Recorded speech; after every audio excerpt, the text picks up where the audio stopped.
Acompáñenos al Instituto de Biología. ¡Vamos!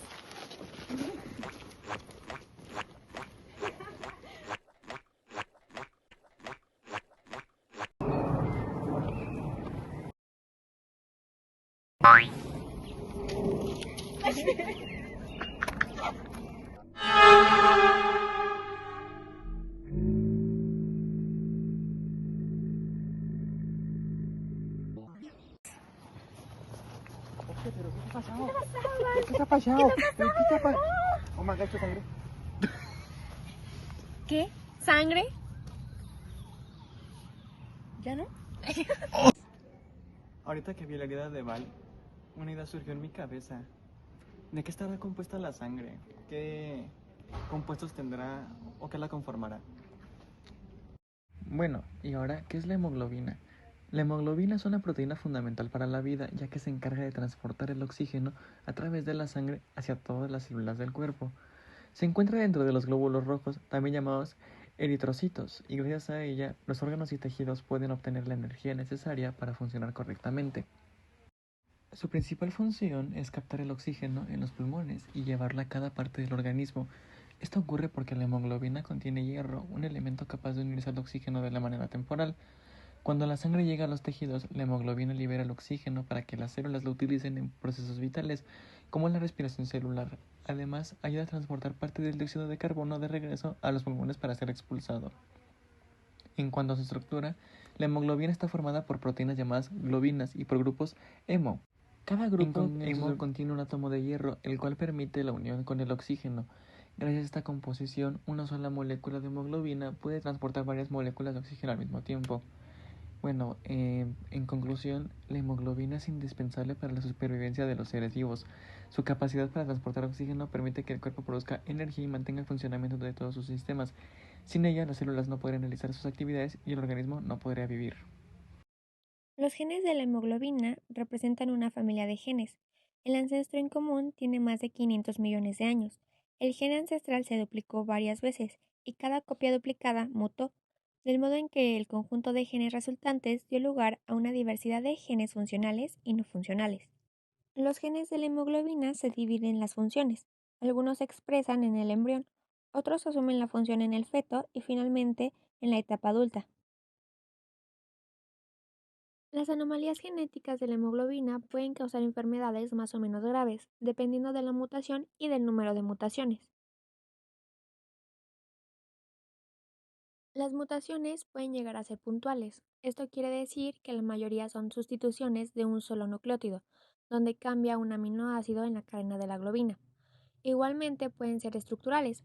Aquí se alteran las formas de la hemoglobina, como la hemoglobina S, que provoca que los glóbulos rojos se vuelvan rígidos y haya una baja tensión en el oxígeno.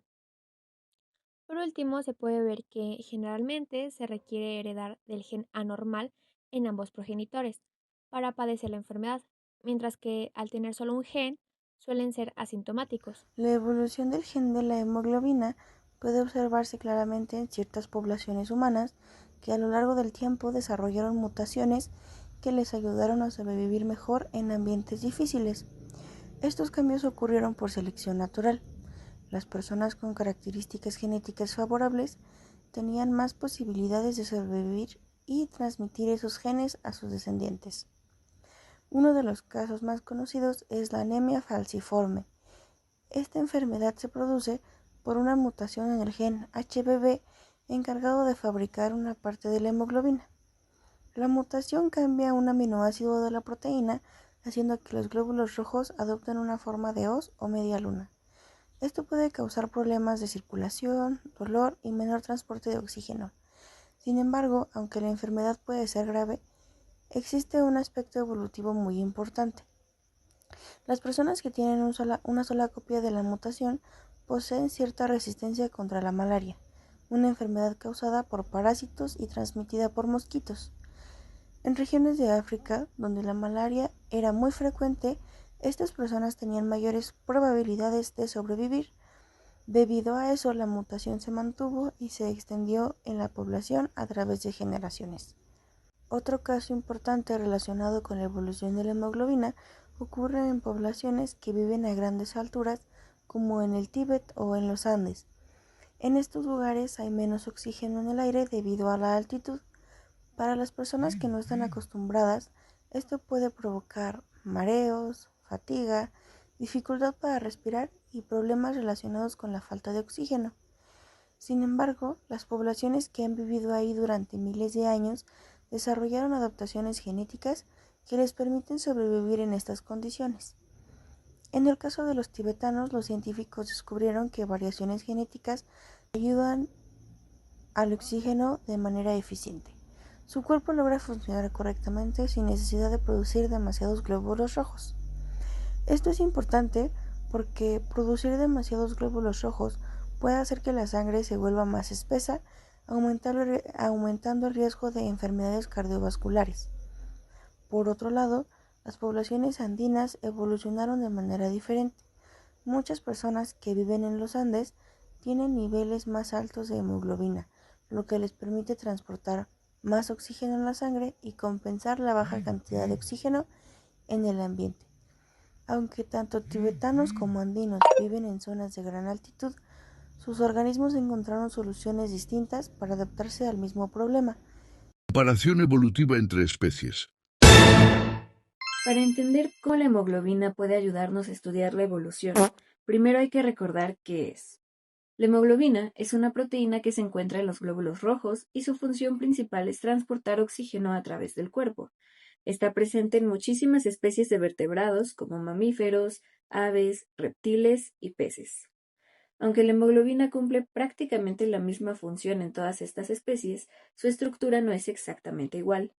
Esto se debe a que, a lo largo de millones de años, el gen de la hemoglobina ha sufrido pequeñas mutaciones que se fueron acumulando con el tiempo. Los científicos pueden comparar esas diferencias en la secuencia de ADN o en los aminoácidos de la hemoglobina para analizar qué especies están más relacionadas evolutivamente. Por ejemplo, la hemoglobina de los humanos y la de los chimpancés es extremadamente parecida. Esto indica que compartimos un ancestro común relativamente reciente. En cambio, si comparamos la hemoglobina humana con la de un caballo, encontramos más diferencias, lo que significa que nuestro parentesco evolutivo es más lejano. Y si la comparación se hace con peces, las diferencias son todavía mayores.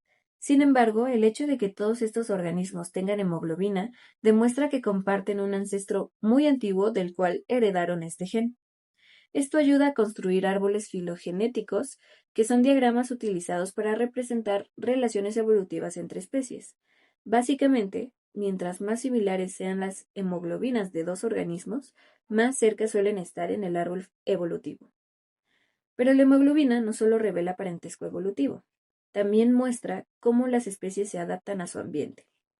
Por ejemplo, algunos animales que viven en zonas de gran altitud, donde hay menos oxígeno, desarrollan hemoglobinas capaces de captar oxígeno de manera más eficiente.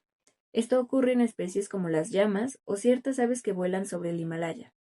También existen mamíferos marinos como las focas y las ballenas que tienen adaptaciones relacionadas con el almacenamiento de oxígeno para poder permanecer sumergidos durante largos periodos de tiempo. Todos estos cambios son resultados de la evolución y de la selección natural actuando durante millones de años. En conclusión, el estudio de la hemoglobina entre distintas especies es una evidencia molecular de la evolución, porque permite identificar ancestros comunes, reconstruir relaciones evolutivas y comprender cómo los organismos se han adaptado a distintos ambientes a lo largo del tiempo. Después de esto, le vamos a poner rojo. Pero parece como infectado, ¿no?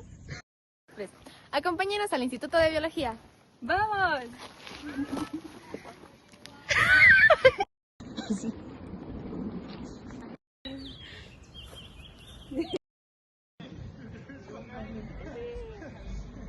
Ya.